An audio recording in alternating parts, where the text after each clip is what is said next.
যদি ফিরে একমাত্র দেশের প্রধানমন্ত্রী নরেন্দ্র মোদীজি আজকে গরিবদের সাথে, যুবদের সাথে, মহিলাদের সাথে, আজকে কৃষকদের সাথে, সমাজের প্রত্যেকটা অংশের মানুষের জন্য আমাদের ভারতবর্ষের প্রধানমন্ত্রী নরেন্দ্র মোদীজি যে গ্যারান্টি দিচ্ছেন, সেই গ্যারান্টির উপর আস্থা রেখে আজকে ভারতীয় জনতা পার্টির নেতৃত্বে সরকার হবে। তৃতীয়বারের মতো দেশের প্রধানমন্ত্রী নরেন্দ্র মোদীজিকে দেখতে চাই, সেই সংকল্প নিয়ে কাজ করছে বন্ধুগণ। আমি প্রথমে বলেছিলাম আমার আলোচনা দীর্ঘায়িত করবো না, আমার নেতৃত্বরা বক্তব্য রাখবেন। আমি শুধু আমার যুব মোর্চার কার্যকর্তাদের কাছে আবেদন রাখবো যে কোনো প্ররোচনায় আপনারা পা যাবেন না, কোনো প্ররোচনায় আপনারা পা যাবেন না, কারণ মানুষ ভারতীয় জনতা পার্টির সঙ্গে রয়েছে। আর যদি কেউ প্ররোচনা দিয়ে আমার যুব মোর্চার ভাই বোনদের উপর যদি আক্রমণ হয়, সেখান থেকে কথা দিচ্ছি, কাউকে ছেড়ে কথা বলবে না, কাউকে ছেড়ে রেহাই করে কথা বলবে না। কারণ আমাদের কাছে আমাদের দেশের যশস্বী প্রধানমন্ত্রী আমাদের পাশে রয়েছে, রাজ্যের মুখ্যমন্ত্রী আমাদের পাশে রয়েছে, বিপ্লব আমাদের পাশে রয়েছে, সমস্ত মিনিস্টার, বিধায়ক, বিধায়িকা আপনাদের পাশে রয়েছে। কাজে ওই ষড়যন্ত্রকারীদের ছেড়ে রেহাই করে কথা বলবো না বন্ধুগণ। আমি আবারও সকলকে আন্তরিকভাবে অভিনন্দন জানাচ্ছি, শুভেচ্ছা জানাচ্ছি। আর আমি বলবো এই যে আমাদের যে শোভাযাত্রা, এখনো লোক আমাদের যুব মোর্চার ভাইরা এখনো আছে, আমাদের সংকল্প করতে হবে বিরোধীদের জামানত বাজেয়াপ্ত করে আমরা দুটি পদ্মফুল ফুটিয়ে মোদীজির হাতকে শক্তিশালী করব। সেই সংকল্প নিয়ে আগামী কটা দিন আমরা অক্লান্ত পরিশ্রম করব। আজকের এই শঙ্খনাথ র্যালি থেকে আমাদের সংকল্প করতে হবে। আমি আমার আলোচনা দীর্ঘায়িত না করে সকলকে আবারও আন্তরিক অভিনন্দন জানিয়ে আমার কথা বলা শেষ করছি। বন্দে মাতরম, ভারত মাতা জয়, ভারত মাতা কি জয়, বিজেপি জিন্দাবাদ। অনেক ধন্যবাদ জানাই রাজ্য বিজেপির প্রাণপ্রিয় সভাপতি আদরণীয় রাজীব ভট্টাচার্য মহোদয়কে। আমাদের কাছে এখনো বিভিন্ন জায়গা থেকে ফোন আসছে যে পরিমাণ যুবকদের নিয়ে আমরা আজকের এই র্যালি করেছি, যুবকরা এখনো র্যালিতে অংশগ্রহণ করছে দলে দলে। এর থেকে আরো বেশি পরিমাণে যুবক, বেশি সংখ্যক যুবক এখনো বিভিন্ন জায়গায় রাস্তায় আটকে পড়ে আছে। এটাই প্রমাণ করে যে রাজ্যের যুবকরা এই পদ্ম ফুলের মাটিকে পুনরায় পদ্ম ফুলের মাটি তৈরি করতে প্রস্তুত। আমি অনুরোধ করব আমাদের রাজ্যের পশ্চিম আসনের প্রার্থী তথা প্রাক্তন মুখ্যমন্ত্রী এবং আমাদের রাজ্যসভার এমপি শ্রদ্ধেয় বিপ্লব কুমার দেবকে আমাদের উদ্দেশ্যে কিছু বলার জন্য।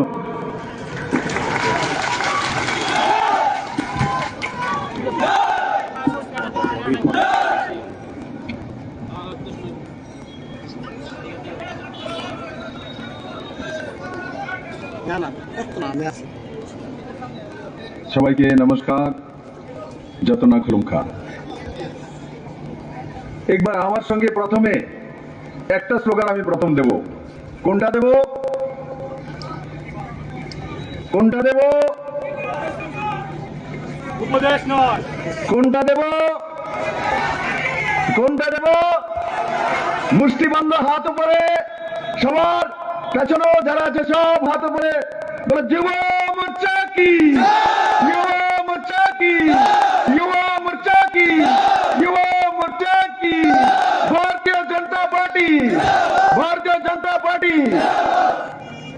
কেউ বিশ্বাস করেনি দাদা যুব মোর্চার স্লোগান দেবে।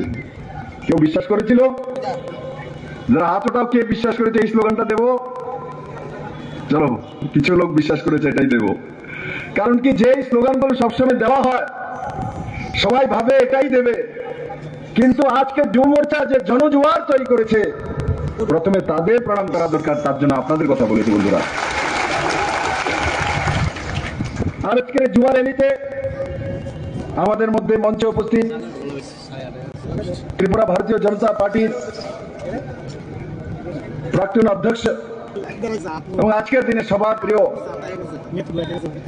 এই রাজ্যের মুখ্যমন্ত্রী প্রফেসর ডক্টর আদরণীয় মানিক শাহ মহোদয়, মঞ্চে উপস্থিত ভারতীয় জনতা পার্টির প্রদেশ কমিটির যশস্বী অধ্যক্ষ আদরণীয় রাজীব ভট্টাচার্য মহোদয়, আর রয়েছেন আমাদের মধ্যে যুব মোর্চার প্রদেশ সভাপতি সুশান্ত দেব, সুশান্ত চৌধুরী সামনে আছেন,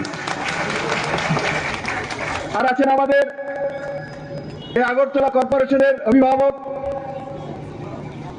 এবং রামনগর বিধানসভা কেন্দ্রের ভারতীয় জনতা পার্টির মনোনীত প্রার্থী আদরণীয় দীপক মজুমদার মহোদয়।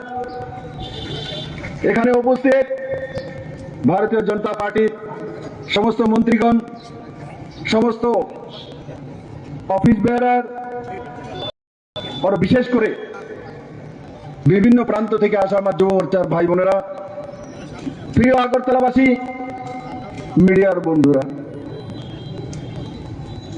আজকে একটা জিনিস আমি আমার যুবকদের কাছ থেকে চাইছি, যারা এখানে উপস্থিত তাদের কাছ থেকেও, যারা এখানে উপস্থিত নয় তাদের কাছ থেকেও চাইলে দেবে, চাইবো চাইবো, অনেকে বলে না চাইবো, আমি চাইবো, পেছনে বলে না চাইবো চাইবো, আমি চাইবো আপনাদের কাছ থেকে একটা জিনিস, সেটা হচ্ছে আমার ত্রিপুরার যুবরা যাতে ট্যাবলেট না খায়, আমার ত্রিপুরার যুবরা যাতে ড্রাগস না নেয়, আমার ত্রিপুরার যুবরা যাতে কোনো ড্রাগসের ইনজেকশনের শিকার না হয়। বন্ধু, এই যুবা শক্তি, এই যুবা শক্তি দেশ নির্মাণ করে, এই যুবারাই ভারত তৈরি করবে মেরে মিত্র। স্বামী বিবেকানন্দ সেটাই বলেছেন, যুবাদের কাছে সব শক্তি। এই শত্রুরা ত্রিপুরার নজওয়ান এত সুন্দর ছেলে মেয়েদেরকে শেষ করার জন্য এই ড্রাগসের শিকার বানাচ্ছে, আর তার কারণে ত্রিপুরাতে প্রায় 3000-এর কাছাকাছি এইডসে আক্রান্ত হয়েছে মেরে মিত্র। টাকা পয়সা ধন দৌলত আছে যায়, কিন্তু একবার জীবন যদি শেষ হয়ে যায় তো আমরা কোনো কিছুই করতে পারবো না মেরে মিত্র। তার জন্য আমি সমস্ত যুব মোর্চার কার্যকর্তাদের কাছে আমি করজোড়ে নিবেদন করব, আপনি যেই প্রান্তেই যান, যেখানেই থাকেন, আর ইলেকশন তো আসবে যাবে, কিন্তু ত্রিপুরার যুবকদের ऊर्जा रहना चाहिए, ऊर्जा रहना चाहिए। তার জন্য আমার সমস্ত যুবা, আমাদের যুবা ভাইয়ের মধ্যে কেউ হয়তো বিরোধী পার্টি করতে পারে, আমি তাদেরকে আহ্বান করব এই ত্রিপুরাকে তৈরি করার জন্য যে সংকল্প নিয়ে 2018-তে আমি কাজ শুরু করেছিলাম, আর সেই কাজকে ডক্টর মানিক সাহা মহোদয় আগে বাড়িয়ে এক নতুন ত্রিপুরা, এক শক্তিশালী ত্রিপুরা, এক যুবকদের ত্রিপুরা, এক মহিলাদের ত্রিপুরা, এক কিষানদের ত্রিপুরা, এক ওবিসিদের ত্রিপুরা, সমস্ত ত্রিপুরাবাসীর সুন্দর এই ত্রিপুরা নির্মাণের যে মন্ত্র ভারতীয় জনতা পার্টির সমস্ত কার্যকর্তারা, এমএলএরা নিয়েছে, তার সাথী হওয়ার জন্য আমি সবাইকে বলবো মেরে মিত্র। বন্ধুরা, আজকে নির্বাচন, আমি পশ্চিম ত্রিপুরা থেকে প্রার্থী, আর পূর্ব ত্রিপুরা থেকে রাজ পরিবারের কৃতি সিং দেববর্মা মহোদয় প্রার্থী হয়েছে। বন্ধুরা, আমি তার জন্য বলছি, ইলেকশন আসে যায়, কিন্তু বিপ্লব দেব যুবাদের ঊর্জা চায়, বিপ্লব দেব যুবাদের ঊর্জা চায়, যুবাদের সমৃদ্ধি চায়, যুবাদের শক্তি চায়, যুবাদের ভবিষ্যৎ চায়, যুবাদের জীবন সুন্দর চায় মেরে মিত্র।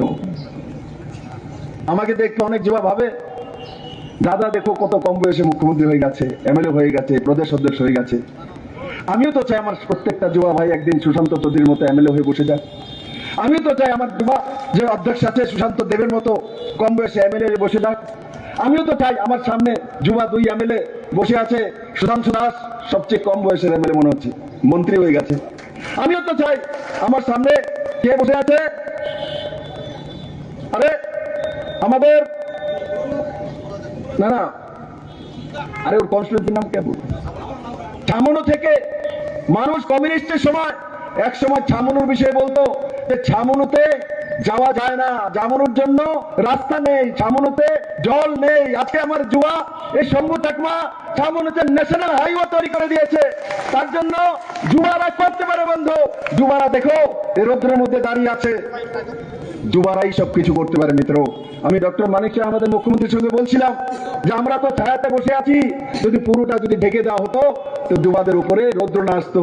কিন্তু আমি গর্ব করি এই রৌদ্রের মধ্যেও দেখো এসে কমিউনিস্টরা, ভারতীয় জনতা পার্টির যুব মোর্চার ছেলেরা রৌদ্রকে বৃষ্টিকে ভয় পায় না। ভারতীয় জনতা পার্টির যুব মোর্চার ছেলেরা পাকিস্তানকে ভয় পায় না। কারণ কি, আমাদের কাছে নরেন্দ্র ভাই মোদীর মতো নেতৃত্ব আছে যে পাকিস্তানকে সার্জিক্যাল স্ট্রাইক করিয়ে দেখিয়ে দিতে পারে মেরে মিত্র। বন্ধুরা, আরেকটা বিষয়, আমি যখন ভাষণ দিচ্ছিলাম মাঝখান থেকে কেউ বলে, দাদা আপনি এটা করবেন, পাশে থাকার জন্য বলবেন। যখন বলিয়ে দিয়েছো তো আমি সেই গল্পটা একবার শোনাতেই হয়, সবাই শুনতে চায়। শোনাবো গল্পটা, শোনাবো? দরকার আছে? কার কার দরকার আছে হাত উঠাও। দরকার আছে? দরকার আছে বলবো? তাহলে বলি। বন্ধুরা, একটা ছোট্ট পাখি, একদম চড়ুই পোকের মতো, সে সমুদ্রের মধ্যে গিয়ে তার ছোট্ট ঠোঁট দিয়ে এক এক বুন করে জল ওঠাচ্ছে। উপর দিয়ে কতগুলি বড় বড় চিল যাচ্ছে। তো নিচে তাকিয়ে দেখে ছোট্ট একটা পাখি ছোট ছোট বুঁদ উঠিয়ে সমুদ্রের তীরের মধ্যে ফেলছে। চিলগুলো নিচে আসে, নিচে এসে জিজ্ঞাসা করে, আরে বন্ধু কি করছো? বলে সমুদ্র শুকাচ্ছি। আরে তুমি সমুদ্র শুকাবে? তুমি সমুদ্র শুকিয়ে নেবে? ছোট্ট একটা পাখি, তোমার ঠোঁটে তো এক ফোঁটা জল আসে না, অসম্ভব। এরা হাসাহাসি শুরু করেছে। তখন ছোট্ট পাখি চিলদের বলছে, বন্ধু তোমরা তো আমাদের চাইতে অনেক বড়, তোমার সাইজ তো অনেক বড়, তোমার ঠোঁটটা তো অনেক বড়, তাহলে সমুদ্র কেন শুকাতে পারবো না? তখন চিলগুলো জিজ্ঞাসা করতে, কেন শুকাতে চাইছো? বলছে এই সমুদ্রের মধ্যে আমার বাচ্চাটা ডুবে গেছে, আমার বাচ্চাকে আমি বের করব সমুদ্র শুকিয়ে। এরা বলছে অসম্ভব, করতেই পারবো না, এটা হবেই না, তুমি পারবে না। তখন সেই ছোট্ট পাখি চিলদের বলে, বন্ধু উপদেশ নয়, সাথ চাহিয়ে, সাথ দিন। আর তখন এই চিলেরও সঙ্গে জল উঠানো লেগে গেছে ঠোঁট দিয়ে ঠোঁট দিয়ে। এমন করতে করতে সমস্ত পাখি যখন উপর দিয়ে আসে, আর সমস্ত পাখি যখন দেখে যে কিছু পাখি সমুদ্র থেকে ঠোঁট দিয়ে জল উঠাচ্ছে আর সমুদ্রের তীরে ফেলছে, দেখে সবাই এসে চিলেদের মধ্যে হাসি ঠাট্টা করে জিজ্ঞাসা করে, কি করছো? বলছে এই পাখির বাচ্চা সমুদ্রের মধ্যে ডুবে গেছে, তাকে বের করছি, তার জন্য সমুদ্র শুকাবো। সমস্ত পাখি হাসে। ধীরে ধীরে হাসতে হাসতে দুনিয়ার সমস্ত পাখি যখন আসে, তখন সবাই একটাই কথা বলে, বন্ধু উপদেশ নয়, সাথ চাহিয়ে। আর বলতে বলতে বলতে বলতে দুনিয়ার সমস্ত পাখি, দুনিয়ার পৃথিবীর সমস্ত পাখি এসে সমুদ্র শুকানোর জন্য লেগে গেছে, কিন্তু সমুদ্র আর শুকাচ্ছে না। তখন এক পাখি বয়ে রয়ে গেছিল। সে পাখি কোন পাখি? ভগবান বিষ্ণুর বাহন গরু রয়ে গেছিল। গরু গিয়ে ভগবান বিষ্ণুকে বলে, বিষ্ণু সৃষ্টির দেবতা, আমরা জানি যে সনাতনে বিষ্ণুকে সৃষ্টির দেবতা বলে। আর সেই গরুর গিয়ে বিষ্ণুকে বলে, ভগবান আমাকেও সমুদ্র শুকানোর জন্য যেতে হবে। তখন বলছে কেন? বলে না, আমার বংশ সমস্ত পাখি ওখানে চলে গেছে, আর আমি সেখানে না গেলে আমার বংশদের সঙ্গে অন্যায় হয়ে যাবে। তখন ভগবান বিষ্ণু বললে, কি বলছো গরুর? পাখি কি আর সমুদ্র শুকাতে পারবে? বলে প্রভু উপদেশ নয়, সাথ দিজিয়ে, সাথ চাইয়ে। আর তা বলে গরু চলে এসে যখন সমস্ত পাখির সঙ্গে ঠুটে জল তুলে শুকানোর চেষ্টা করছিল সমুদ্রের, তখন ভগবান বিষ্ণুর মধ্যে প্রতিক্রিয়া হয়েছে, গরুর আমার বাহন সারা দিন আমার সঙ্গে সাথ দেয়, কিন্তু আজ চলে গেছে, আমারও সাথ দেওয়া দরকার। আর যখন ভগবান বিষ্ণু এসে সমুদ্রের মধ্যে দাঁড়ালো, আর তখন সমুদ্র ভয় পেয়ে গেছে, জানে সমুদ্র কত শুকিয়ে দেবে, তার জন্য সমুদ্র কি করেছে? ভিতর থেকে পাখির ছোট্ট বাচ্চাটা এনে তুলে দিয়েছে, দেও তোমার বাচ্চা, না হলে আমাকে সমুদ্র শুকিয়ে দেবে। তাই বন্ধু, আমি সমস্ত ত্রিপুরাবাসী, সমস্ত জনতার সাথ চাই। দেবে তো সাথ? দেবে? দেবে? সমস্ত মানুষের সাথ চাই। আর আমি আমার যুব মোর্চার সমস্ত ভাই বন্ধুকে বলবো, এখান থেকে গিয়ে বুথে বুথে বুথে বুথে গিয়ে কাজ করা, মানুষের কাছে যাওয়া, যারা এখনো সিপিএম কংগ্রেসে রয়েছে তাদেরকে বলা যে এই 25 বছর টানা কমিউনিস্টের সরকার, তার আগে যে সরকার ছিল কমিউনিস্ট কংগ্রেসের মিলিভগত উজান ময়দান যারা তৈরি করেছিল, তাদের সঙ্গেই তো কমিউনিস্টের মিলিবন্ধন। এই কমিউনিস্টরা উজান ময়দানের নাম বলে মহিলাদের বলাৎকার যে করা হয়েছিল, তার ইস্যু করে এই রাজ্যের মধ্যে 1998 এরা ফেরত এসেছিল, 1993 এরা ফেরত এসেছিল। আমি তাদের জিজ্ঞাসা করে থাই, কোথায় গিয়েছে উজান ময়দান, কোথায় গিয়েছে আশিসডাঙ্গা, কোথায় আমাদের মৌনুতে যে শহীদ মিনার? এগুলোর জবাব চাইবে কমিউনিস্ট কংগ্রেসকে, জবাব দিতে হবে। যে নেতৃত্ব কমিউনিস্টের কংগ্রেসের, এরাই ত্রিপুরাকে শাসন করেছে, এরাই ত্রিপুরাকে শোষণ করেছে, এরাই ত্রিপুরার জনতার নওজওয়ানদেরকে ড্রাগসের দিকে নিয়ে গেছে। এই ইলেকশন শুধু নরেন্দ্র ভাই মোদীর জিতার ইলেকশন নয়, এই ইলেকশন ত্রিপুরার মানুষের জবাব দেওয়ার ইলেকশন। যারা ত্রিপুরাকে এভাবে শোষণ করেছে তাদেরকে সঠিক জবাব দেওয়ার ইলেকশন। আমি আশা করি আমার সমস্ত যুব মোর্চার ভাইয়েরা সেই দিশাতে কাজ করবে। আর আমার সঙ্গে একবার ভারত মাতা কি, ভারত মাতা কি, নরেন্দ্র ভাই মোদী কি, জেপি नड्डा की, डॉक्टर मानिक शाह की, राजीव भट्टाचार्य की, যুব মোর্চা की, যুব মোর্চা की। সবাইকে অনেক ধন্যবাদ।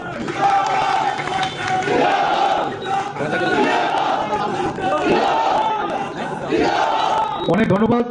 আমাদের রাজ্যের প্রাক্তন মুখ্যমন্ত্রী তথা আমাদের পশ্চিম আসনের প্রার্থী আদরণীয় বিপ্লব কুমার দেব আমাদেরকে খুব সুন্দরভাবে বুঝিয়ে দিয়েছেন যে কি করে উপদেশের জায়গায় উপদেশ না দিয়ে সাথ দিতে হয়। আমি রাজ্যের আপাময় যুবকদের হয়ে বলছি, দাদা এইবার 2024-এর নির্বাচনে রাজ্যের প্রত্যেকটা যুবক আপনার সঙ্গে আছে, আপনার সাথ দেবে, ভারতীয় জনতা পার্টির সাথ দেবে।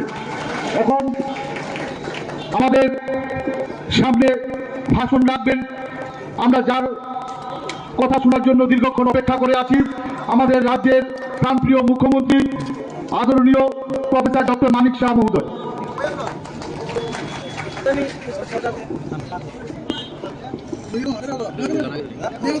সবাইকে নমস্কার। যত না খুলুঙ্খা আজকের যেখানে বিশাল আমাদের ভারতীয় জনতা পার্টির যুব মোর্চার যে সমাবেশ, যে র্যালি, সেই র্যালিকে সামনে রেখে আমাদের মাঝে মঞ্চে উপস্থিত আছেন ত্রিপুরা প্রদেশ বিজেপির মাননীয় সভাপতি, যিনি ওনার মূল্যবান বক্তব্য আমাদের সামনে রেখেছেন, শ্রী রাজীব ভট্টাচার্য মহোদয়। এবং আমাদের সামনে একটু আগে যিনি ওনার জ্বালাময়ী ভাষণ, এবং আমরা আগেও ওনার এই ভাষণ আমরা শুনেছি, সেই ভাষণ আমাদের সামনে উনি রেখেছেন আমাদের পশ্চিম আসনের লোকসভার যিনি মনোনীত প্রার্থী এবং আমাদের ত্রিপুরার প্রাক্তন মুখ্যমন্ত্রী এবং রাজ্যসভার সদস্য, আমাদের সবার প্রিয় শ্রী বিপ্লব কুমার দেব মহোদয়।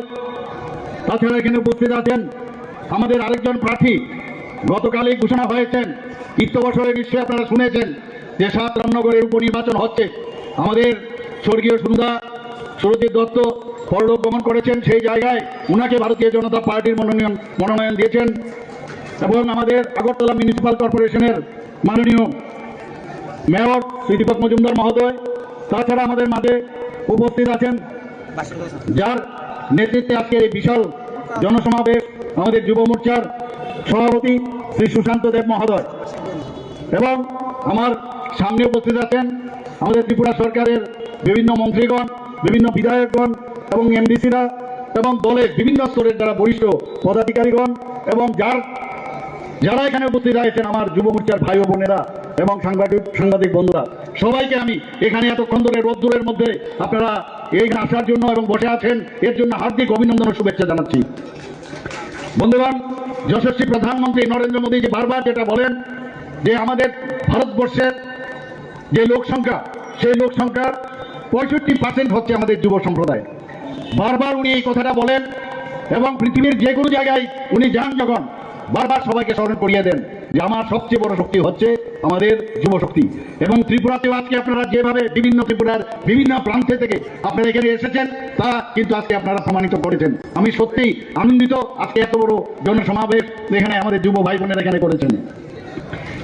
আমাদের সবচেয়ে বড় যে বিষয়, আমরা এতদিন ধরে রাজনীতি আমরা করে এসেছি, আমরা রাজনীতির ত্রিপুরার যে অবস্থা আমরা দেখেছি, সব সময় একটা রাজ্যের যে আইন শৃঙ্খলার যে অবনতি আমরা দেখেছি। ইলেকশন আসলে তো কথাই নেই, আমরা অগ্নিসংযোগ দেখেছি। যারা বিরোধী দলের যারা প্রার্থী ছিল তাদের প্রাণনাশের কথা আমাদের মাননীয় সভাপতি এখানে বলেছেন, যারা বিধায়ক ছিল তাদেরও প্রাণনাশের কথা উনি বলেছেন। সারা ত্রিপুরাতে এইরকম একটা অবস্থা, অগ্নিসংযোগ, ধর্ষণ, এবং ইলেকশনের পর দেখা গেছে আমাদের যারা বিরোধী দলের যারা পড়ুয়াররা ছিল ত্রিপুরা থেকে চলে যেতে হতো। কিন্তু আজকের কি পরিবেশ, আজকে ত্রিপুরার আইন শৃঙ্খলার কথা যদি আমি বলি, সারা ভারতবর্ষের মধ্যে 28টা রাজ্যের মধ্যে আমাদের নিচের দিক থেকে গত বছর 5ম স্থানে ছিল, এবার 3য় স্থানে চলে এসেছে। বন্ধুগণ, সেটা একমাত্র সম্ভব হয়েছে আমাদের নীতির কারণে। আমাদের মাননীয় প্রধানমন্ত্রী যে বারবার বলেন যে শান্তি সম্প্রতি যদি না থাকে কোনো দেশের এবং কোনো রাজ্যের কোনোদিন উন্নয়ন হয় না। আজকে আমরা দেখছি সারা ভারতবর্ষ থেকে মানুষ ত্রিপুরাতে আসতে চাইছে, ওরা ইনভেস্ট করতে চাইছে, এবং বিভিন্ন যারা আমাদের ইনভেস্টাররা এখানে এসছে, এর মধ্যে আমরা দেখেছি আমাদের জিডিপির যে মাত্রা সেটাও অনেকটা বেড়ে যাচ্ছে এখানে। বন্ধুগণ, আমরা গত 22 তারিখ জানুয়ারি আমরা দেখেছি যে মাননীয় প্রধানমন্ত্রীজি যখন রাম মন্দিরে আমাদের রামলালার প্রাণ প্রতিষ্ঠা করেছেন, সারা ভারতবর্ষের মধ্যে একটা রামময় হয়ে গেছে। আমরা গতকাল এখানে আস্তাবল মাঠে গেছি, গীতার পাঠ হয়েছে এই রাম মন্দিরে, যে রামলালার যে প্রাণ প্রতিষ্ঠা হয়েছে সেটাকে সামনে রেখে। তো গীতাময়, আমি আরেক জায়গায় আজকে সাংবাদিকরা যখন আমাকে প্রশ্ন করলো, আমি বললাম আগে রামময় হয়েছিল, এখন গীতাময় হয়ে গেছে, এবং আমাদের সেটার একমাত্র কৃতিত্ব যায় আমাদের মাননীয় প্রধানমন্ত্রীজির উপর। আমরা জানেন আমাদের মাননীয় প্রধানমন্ত্রী যে বিকশিত ভারত এবং আমরা প্রতি করে সুশাসন, সেটা আমরা করেছিলাম। প্রধানমন্ত্রীজি বারবার বলছেন আমরা সমস্ত মানুষের কাছে যে বেনিফিশিয়ারি স্কিমগুলো আছে মানুষের ঘরে ঘরে আমাদের পৌঁছাতে হবে। বিকশিত ভারত সংকল্প যাত্রা শুরু হয়েছে এবং আমাদের ত্রিপুরাতে মাননীয় প্রধানমন্ত্রী যে গ্যারান্টির গাড়ি এখানে পাঠিয়েছেন, সমস্ত ঘরে ঘরে, সমস্ত ডিসি থেকে আরম্ভ করে, জিপি থেকে আরম্ভ করে, মিউনিসিপ্যালিটি থেকে আরম্ভ করে, নগর পঞ্চায়েত, সমস্ত জায়গায় সেই এলসিডির গাড়ি আপনারা দেখেছেন গেছে। এবং সেখানে কেন গেছেন উনি বলছেন যে অনেক জায়গার মধ্যে অনেকে জানে না যে কিভাবে বেনিফিশিয়ারি স্কিমগুলো তার লাভগুলো নেবে, তার জন্য তাদেরকে সচেতন করা। এই যে মাননীয় প্রধানমন্ত্রীজির যে ইচ্ছা, সেই কাজটা আমরা দেখেছি। আপনারা দেখেছেন আমরা প্রধানমন্ত্রীজির 2022-এ ওনার 17ই সেপ্টেম্বর ওনার জন্মদিনে আমরা প্রতি ঘরে সুশাসন শুরু করেছিলাম। সেখানে একই যাতে প্রতিটা ঘরে ঘরে আমরা গেছি, সেখানে গিয়ে মানুষের কাছে আমরা পৌঁছে দিয়েছি যে মৌলিক যে সুযোগ সুবিধাগুলো সেগুলো পৌঁছে দেওয়ার জন্য আমরা কাজ করেছি। আপনারা 2023-এ আপনারা দেখেছেন ত্রিপুরার ইতিহাসে এত সুন্দরভাবে নির্বাচন কোনোদিন ত্রিপুরার ইতিহাসে হয়নি। 2023-এ আমরা দেখে দিয়েছি যে কোনো রকম গন্ডগোল ছাড়া, কোনো রকম আইন শৃঙ্খলার অবনতি ছাড়া একটা ইলেকশন করা যায়, সেটা 2000 ইলেকশনের বিধানসভাতে আমরা দেখিয়েছি। বন্ধুগণ, আমরা কি শুনতাম যে অশুভ যে জোট হয়েছে কংগ্রেস সিপিএম চলে আসছে। আমাদের সভাপতি প্রায়ই বলেন, উনি আমাদের যে ল্যাঙ্গুয়েজ আছে আই ভোটতাছি উনি প্রায়ই বলেন, আমরাও সেটা শুনেছিলাম 2023-এর ইলেকশনের সময় যে চলে আসছে। আমাদের মধ্যে বহু লোক এর মধ্যে কনফিউজ করেছে, কিন্তু এত শান্তিপূর্ণভাবে আমরা এই নির্বাচন লড়ার পরে কি হলো লড়ার পরে সেই আমাদের জনসাধারণ, জনতা জনার্দন ভারতীয় জনতা পার্টিকে আবার পুনঃপ্রতিষ্ঠিত করেছে, এবং সেটা একমাত্র সম্ভব হয়েছে আমাদের যশস্বী প্রধানমন্ত্রী নরেন্দ্র মোদীজির কারণে। বন্ধুগণ, আপনারা এর মধ্যে আমাদের পরবর্তী সময়ে যখন আমাদের উপনির্বাচন হয় ধনপুর এবং আমাদের বর্ষনগরে, সেখানেও আমরা জানি বর্ষনগর জায়গায় সেখানে সবসময় আমরা দেখেছি এই কমিউনিস্টদের একটা ঘর ছিল সেখানে, কিন্তু সেখানে আমরা কি করলাম, সেখানে আমাদের মাইনরিটি সম্প্রদায়ের যারা ওখানে লোক সংখ্যা সবচেয়ে বেশি ছিল, অনেকে বলেছেন সেখানে আমরা জিতবো না, কিন্তু প্রধানমন্ত্রী নরেন্দ্র মোদীজির সবকা সাথ সবকা বিকাশ আর বিশ্বাস এই মন্ত্র নিয়ে যখন আমরা ওনাদের কাছে গেলাম, সেখানে 30,000-এরও ভোটে আমরা কিন্তু সেখানে জয়লাভ করলাম। শুধু তাই নয়, ওনাদের জামানত জব্দ করে দিয়েছে আমরা। যেখানে আমরা আমাদের আরেকটা কেন্দ্রে ধনপুরে গত ইলেকশনে আমরা মাত্র 3,500 ভোটে জিতেছি, সেখানে উপনির্বাচনে আমরা 18,000 ভোটে জিতেছি। এবং সেটা কি করে সম্ভব হলো? কারণ আমাদের যে নীতি, আমরা সবাই মানুষকে নিয়ে চলতে চাই, আমরা মারপিটে বিশ্বাস করি না। তো এতদিন ধরে কংগ্রেস এবং সিপিএমের এদের যে চিন্তাধারা, যে সব সময় একটা ঘোলা জল করো আর সেই ঘোলা জলের মধ্যে মাছ ধরার যে নীতি, সেটা এতদিন ধরে চলে আসছিল। আমার দুঃখ হয়, খুবই দুঃখ হয় যে এটাও দেখে যেতে হয়েছে। কালকে দেখলাম যে কমিউনিস্ট পার্টির সে জিতেন বাবু কংগ্রেস ভবনে গিয়ে বসে আছেন। এর আগে সিপিএম এর বন্ধুগণ গিয়ে কংগ্রেসের বন্ধুগণ গিয়ে সিপিএম এর অফিসে গিয়ে বসে আছে। সত্যি দুঃখ লাগে, এই জিনিসটা আমাদের দেখতে হয়েছে। এখন কংগ্রেস ভবন থেকে সিপিএম এর ফ্ল্যাগ বেরোয় আর সিপিএম এর ঘর থেকে কংগ্রেসের ফ্ল্যাগ বেরোয়, এটাও দেখে যেতে হবে। ভাবা যায় কোনোদিন কি হচ্ছে নাকি, এটা কি হচ্ছে? আমি তো এটা ভাবতেই পারি না। সেদিন দেখলাম আমাদের যিনি এবার প্রার্থী হয়েছেন পশ্চিম আসনের আমাদের বিপ্লব কুমার দেবজি, তার এগেনস্টে সিপিএম এর প্রার্থী কে হয়েছে? আশিস কুমার সাহা। সিপিএম এর প্রার্থী কে হয়েছে? আশিস কুমার সাহা। কারণ কালকে উনি যখন বেরিয়েছেন দেখলাম সিপিএম এর ফ্ল্যাগই আমি দেখলাম, লাল ফ্ল্যাগ। আর কারণ উনার কোনো লোক নেই, পায়ের নিচে আর কোনো মাটি নেই। সত্যি করুণ অবস্থা, কি করবো বুঝতেই পারছি না ওদেরকে নিয়ে। সত্যি এটাও দেখে যেতে হয়েছে এই বয়সে। আমরা ঠিক সঠিক পথে আছি, ওরা বেঠিক পথে আছে। ওরা বলছে ইন্ডিয়া, INDIA ইন্ডিয়া, এত গেছে, এখন হচ্ছে ইন্ডি এয়ারলাইন্স তো শেষ। একজন তো জেলে চলে গেল কালকে দেখলাম। এরপরে কি হবে? একটা একটা করে সেই আই অব্দি চলে আসবে যে আমি আছি, আর কেউ নেই। আমার তো মনে হচ্ছে ওই যে শোলের যে একটা, আপনার জানি না এখানে আমার সব যুব ভাইয়েরা আছেন, ওনারা দেখেছেন কিনা শোলে যে সিনেমাটা, আসরানি বলছিল যে ওর কাছে খবর গেছে পিস্তল আ চুকা হয়। এই খবর পেয়ে ও সমস্ত তার যে সেই জেলের সমস্ত সন্ত্রীরা নিয়ে চলে গেছে, বলছে হল্ট, আধা ডাইনে আধা বায়ে ওর বাকি মেরা সাথ হাও। তো পিছিয়ে তাকিয়ে দেখে আর ওর সাথে কেউ নেই। তো এদের অবস্থানও হয়েছে এইরকম। এখন ওরা মাঝখানে বলছে যে তীব্র মাথার সাথে আমরা কেন অ্যালায়েন্স করলাম। তোমরা যখন তীব্র মাথার সাথে বসে বসে কত রকম গল্প, কত হাসি, অট্ট হাসি, কি মজা করে কথাবার্তা আমরা দেখতাম ওদের, সেই আর দেরি না করে সাথে সাথে সোশ্যাল মিডিয়ার মধ্যে ফটো দিত, এইবার দেখিয়ে দেবো কিভাবে ইলেকশন হবে। কিন্তু ওই যে গোবর শিয়ালের গল্পটা, আঙুর ফল টক, সেটা হয়েছে, এখন মাথাকে বকাবকি করছে ওরা। তো এই তো হচ্ছে এদের রাজনীতি, যখন যেটা সম্ভব, যেটা হয় তবেই ভালো, না হলে খারাপ।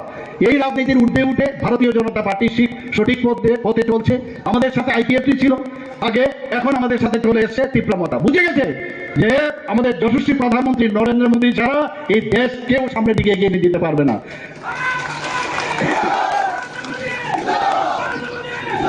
বন্ধুগণ, খালি একটা দিন, আপনারা চিন্তা করুন, একটা দিন আপনারা সেই 2014 আগে ভারতবর্ষের কি অবস্থাটা ছিল, এই দেশ টিকবে কি টিকবে না একবার ভাবুন আপনারা। কিন্তু আমাদের মস্তিষ্ক কিন্তু সবসময় সবকিছু স্মরণ থাকে না। 2014 আগে এমন অবস্থা হয়েছিল, এই দেশ টিকবে কি টিকবে না। আমাদের সোলজারদের গলা কেটে আমাদের ভারতবর্ষে ফেলে দিত, আর কথায় কথায় তো সেই চাইনিজরা আমাদের চোখ রাঙাতো। আর মাননীয় প্রধানমন্ত্রীজি 2014-তে আসার পর সেই সার্জিক্যাল স্ট্রাইক আর এয়ার স্ট্রাইক যখন করলো, তখন কিন্তু দেখা গেল আর ওদের পাত্তা নেই। আর সেই ডোকালামের যখন কাহিনী আপনারা সবাই জানেন, চীন আর সাহসও পায় না। আমরা প্রতিরক্ষার দিক দিয়ে হোক, আমাদের আর্থিক দিক দিয়ে হোক, দেশ এখন মাননীয় প্রধানমন্ত্রীজির হাত ধরে এক শক্তিশালী দেশ ভারতবর্ষ হয়েছে। আপনারা সবাই জানেন সেই কথা।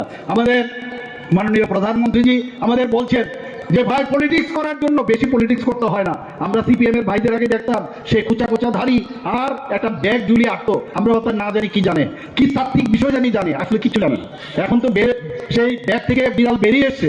তো সেই জায়গার মধ্যে দাঁড়িয়ে প্রধানমন্ত্রীজি এখন ওদের মানে ছাই দিয়ে দিয়েছে ওদেরকে, এখন এই জায়গায় চলবে না। প্রধানমন্ত্রীজি মানে G20, আমরা সবাই জানি G20-তে মাননীয় প্রধানমন্ত্রীজি কিভাবে দেশকে সামনের দিকে এগিয়ে দিয়ে গেছে। কেউ মাননীয় প্রধানমন্ত্রীজিকে আমরা কোনোদিন দেখিনি যে পায়ে ধরে নমস্কার করতে চায়, মিস্টার বস বলে উনাকে উল্লেখ করেন। সেই দেশের আমাদের আজকে আমরা নাগরিক।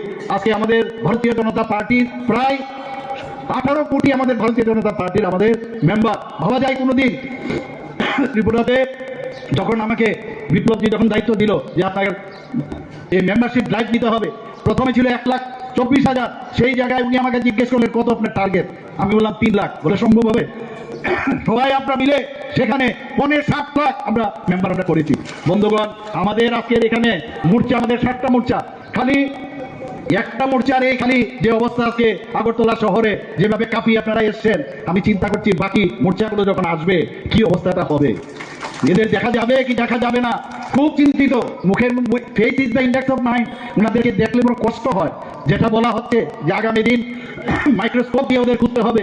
আমাদের মাননীয় প্রধানমন্ত্রীজি বারবার বলছেন আমরা শুধু রাজনীতি না, আমরা চাই সব মানুষের তার আর্থসামাজিক উন্নয়ন। আমাদের এখানে ত্রিপুরাতে আপনারা জানেন আমাদের 33টা বিভিন্নভাবে আমরা 33টা আমাদের নানা রকম যে স্কিম আছে তার মাধ্যমে নাম আছে, সেই নামে আমরা 33টা পদ্ধতিতে আমরা যে ভাতা দিই, সেই ভাতার প্রায় 2,000 টাকা করে আমরা যেটা দিচ্ছি, প্রায় 4.1 লক্ষ লোককে দিচ্ছি। আমি যখন বাইরে যাই তখন অনেকে জিজ্ঞেস করেন, আমাদের 700 টাকা ছিল, তারপরে সেটা 1000 হয়েছে, 1000 থেকে আমরা 2000 করেছি। সেই 2000 দেওয়ার ভারতবর্ষের আর কোথাও এই ধরনের ভাতা কোথাও দেওয়া হয় না। সেটা সম্ভব হয়েছে আমাদের ভারতীয় জনতা পার্টির সরকার, আইপিএফটির সরকার, এখন মোথা একসাথে মিলে এই সরকার, সেটা আমরা সম্ভব করছি। বন্ধুগণ, আপনারা জানেন আমাদের ত্রিপুরাতে 33% আমরা মহিলাদের সংরক্ষণ করেছি। মহিলাদের কথা অনেক কুম্ভীরাস্ত্র আমরা দেখেছি, কিন্তু সত্যিকারের অর্থে আমরা 33% ভারতীয় জনতা পার্টির সরকার এসে সেটা করেছে। মাননীয় প্রধানমন্ত্রীজি বিল পাস করেছেন যে পার্লামেন্ট এবং বিধানসভার মধ্যে 33% মহিলা সংরক্ষণ থাকবে। এটা আর কে ভেবেছিল? এটা অনেক গল্প হতো, অনেকে এই ধরনের কথা বলতো, কিন্তু আসলে কাজের কাজ কিছু বলে না। কিন্তু মাননীয় প্রধানমন্ত্রীজি যখন যেটা বলেন সেটাই করেন। আমরা প্রায়শ বিভিন্ন জায়গায় যাই, আমরা বলছি কাজের নিরিখে আমরা মানুষের কাছে এসেছি। আমরা বারবার বলছি মানুষের ঘরে ঘরে যাব, সেখানে ঘরে গিয়ে তার সম্পর্ক স্থাপন করব, সম্পর্কের সাথে সমর্থন আমরা নেব। সেই হচ্ছে ভারতীয় জনতা পার্টি। আমরা সবাই জানেন যে মাননীয় প্রধানমন্ত্রীজি বারবার বলছেন যে আমাদের এই ভারতবর্ষ 5 ট্রিলিয়ন যে অবস্থা, সেই 5 ট্রিলিয়ন অর্থনৈতিক অবস্থা আমাদের দাঁড়া করাতে হবে। একটা ভঙ্গুর অবস্থা ছিল, 10-12 কন্ডিশনে অবস্থা ছিল, সেখান থেকে এখন 5 আমাদের 5 ট্রিলিয়নের মধ্যে চলে এসেছে। তো অর্থনৈতিক অবস্থা, প্রতিরক্ষার দিক দিয়ে আমাদের অনেক বেশি স্ট্রং হয়েছে। আপনারা জানেন যে আমাদের ত্রিপুরা সরকার যখন দিয়ে আমরা দিয়েছি প্রথমে 3% ভারতীয় জনতা পার্টি যখন আসে 3% আমরা দিয়েছি, 3%-এর পরে আমরা আরো 5% দিলাম, 5%-এর পরে এখন কি দিলাম আমরা 25% আমরা দিয়ে দিয়েছি সরকারি কর্মচারীদের। কোনোদিন কেউ ভাবেনি, আপনারা দেখেছেন 5% আমরা যে এবার বাড়িয়েছি প্রায় 500 কোটি টাকার জন্য আমাদের যে বাজেট আছে তার থেকে আমাদের দিতে হবে, সাহস কেউ করেনি।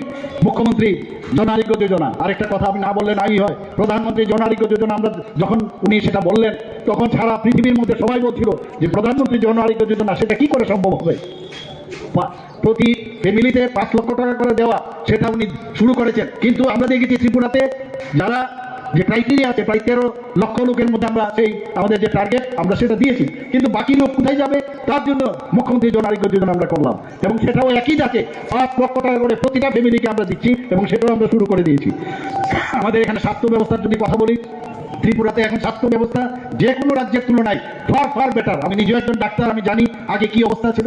9টা সুপার স্পেশালিটি এখানে স্টার্ট করেছে, এখানে ডেন্টাল কলেজ আমরা করেছি, এখানে বিএসসি নার্সিং কলেজ আমরা এখানে করেছি, আরও মেডিকেল কলেজ এখানে আসে, ওনাদেরকে আমরা বলেছি যদি প্রপারলি আপনারা আসেন তাহলে নিশ্চয়ই আমরা দেখবো। এখানে আমাদের এখানে সেন্ট্রাল ইউনিভার্সিটি আছে, এমবিবি ইউনিভার্সিটি আছে, ন্যাশনাল ল ইউনিভার্সিটি আছে, ন্যাশনাল ফরেন্সিক ইউনিভার্সিটি আছে, সেন্ট্রাল সংস্কৃত ইউনিভার্সিটি আছে, টেকনো ইন্ডিয়া ইউনিভার্সিটি আছে, আরিয়াবাটা ইউনিভার্সিটি আছে। একটা হাব, এডুকেশন হাব আমরা এখানে তৈরি করার চেষ্টা করেছি। জীবিতে আমরা জানি, আমি যখন জীবিতে গেছি সেখানে মানুষ মাটিতে শুতো, আমি বললাম না এটা হবে না, আপনি শয্যা সংখ্যা বাড়ান। সেখানে এখন দ্বিগুণ শয্যা সংখ্যা সেখানে আমরা বাড়িয়েছি। আমরা চাই যে সমস্ত মানুষকে নিয়ে প্রধানমন্ত্রী যে চিন্তা ভাবনা করেছেন সেই চিন্তাধারায় আমরা চলি। এখানে ব্রহ্মাদীপা বুদ্ধিস্ট ইন্টারন্যাশনাল ইউনিভার্সিটি সেটাও আমরা করেছি, মা ত্রিপুরী সুন্দর ইউনিভার্সিটি সেটাও এখানে শুরু হয়ে গেছে। আমাদের সরকার এতদিন ধরে আমরা দেখতাম যে যারা জনজাতিদের নিয়ে অনেক মানে সেই ক্রোকোডাইল টিয়ার আমরা দেখেছি, কিন্তু আমাদের সরকার আসার পর সেই ফ্লোরিয়ান শরণার্থীদের যে কোয়াড্রিপার্টাইট যে আমাদের সমাধান আমরা করেছি আমাদের প্রাক্তন মুখ্যমন্ত্রীর হাত ধরে, সেটা কিন্তু একমাত্র আমাদের ভারতীয় জনতা পার্টির সরকার সেটা করেছে। ন্যাশনাল এডুকেশন পলিসি 2020 সেটা মাননীয় প্রধানমন্ত্রীজি বুঝেছেন যে যদি আমরা এডুকেশন পলিসি প্রপারলি না করি তাহলে আমাদের দেশ, আমাদের যে যুব ভাইরা আছেন বোনেরা আছেন তাদের সঠিক পথে আমরা যেতে পারবো না। আমরা প্রধানমন্ত্রীজি বারবার বলেন reform, perform, transform and inform, এই উনার যে মার্গদর্শন সেই মার্গদর্শনে আমরা চলি। বন্ধুগণ, এখানে অনেক আমার বোনেরা আছেন, মেয়েরাও আছেন। এসএইচজি গ্রুপ সবচেয়ে সাকসেসফুল আমাদের এখানে। আগে মাত্র 4000 এখানে এসএইচজি গ্রুপ ছিল, সেই জায়গায় এখন 56,000 আমাদের এসএইচজি গ্রুপ হয়েছে এখানে। বন্ধুগণ, আমরা এর মধ্যে এইবারের বাজেটে আমরা ঠিক করেছি যারা এখানে বোনেরা আছেন, মহিলারা আছেন, পিঙ্ক টয়লেট আমরা দেওয়ার কিন্তু এবারের বাজেটে আমরা ঠিক করেছি, যেন দূর থেকে দেখলে বোঝা যায় যে না এই টয়লেট শুধুমাত্র মহিলাদের জন্য। আমরা ই ক্যাবিনেট আমরা শুরু করেছি, যেটা কোনোদিন কেউ ভাবেনি। আমাদের মন্ত্রী বাহাদুররা যখন যায় তখন কিন্তু সে কাগজের বান্ডিল নিয়ে ঢুকে না, ই ক্যাবিনেটের মাধ্যমে সেখানে সমস্ত কাজকর্ম হয়। আমাদের ই স্টেট হয়ে গেছে, আমাদের সমস্ত ডিস্ট্রিক্টগুলো ই ডিস্ট্রিক্ট হয়ে গেছে, এস সাব ডিভিশনাল সেখানেও সাব ডিভিশনাল অফিস হয়ে গেছে, ব্লক পর্যন্ত আমরা চাইছি যে ট্রান্সফর্ম যাতে করে ভালো করে কাজ করা যায়, মানে তাড়াতাড়ি যেন কাজ করা যায়, ত্বরান্বিত করা যায় মানুষের সুবিধার জন্য, সেই কাজগুলো আমরা করেছি। আমরা মাননীয় প্রধানমন্ত্রীজি বারবার বলেছেন হীরা মডেল। আপনারা জানেন যে মাননীয় প্রধানমন্ত্রী যে চাওয়ার আগেই অনেক কিছু দেয়। ন্যাশনাল হাইওয়ে, এখানে 6টা ন্যাশনাল হাইওয়ে দিয়েছে, আরও 4টা ন্যাশনাল হাইওয়ে হচ্ছে এখানে। আমাদের ইন্টারনেট সারা ভারতবর্ষের মধ্যে আমাদের ইন্টারনেট হচ্ছে থার্ড স্ট্রংগেস্ট ইন্টারনেট।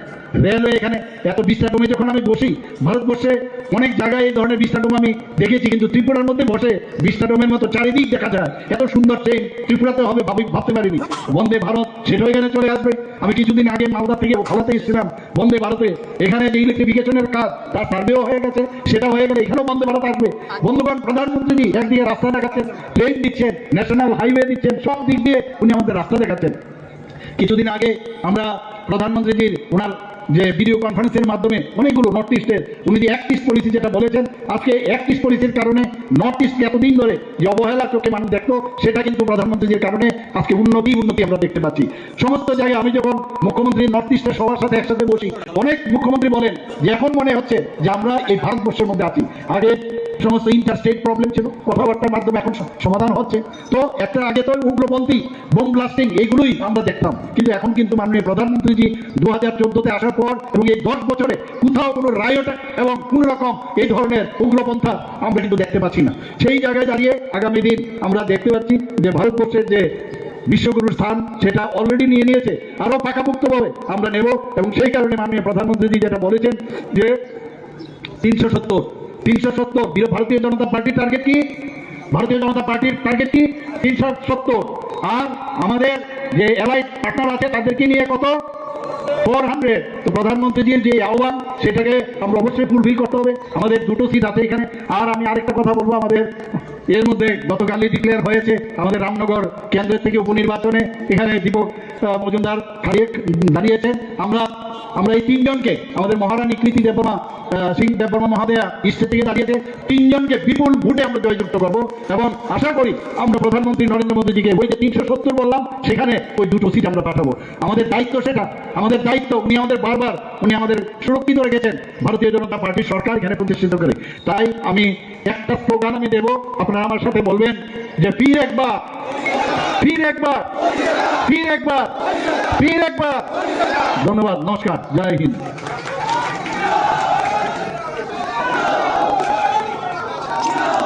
আমি রাজ্য সভাপতির তথা আজকের এই অনুষ্ঠানের সভাপতির অনুমতি ক্রমে আমি ধন্যবাদ জানাই প্রথমেই রাজ্যের মাননীয় মুখ্যমন্ত্রী শ্রদ্ধেয় প্রফেসর ডক্টর মানিক শাহ মহোদয়কে। আমি ধন্যবাদ জানাই তীব্র তাপদাহকে উপেক্ষা করে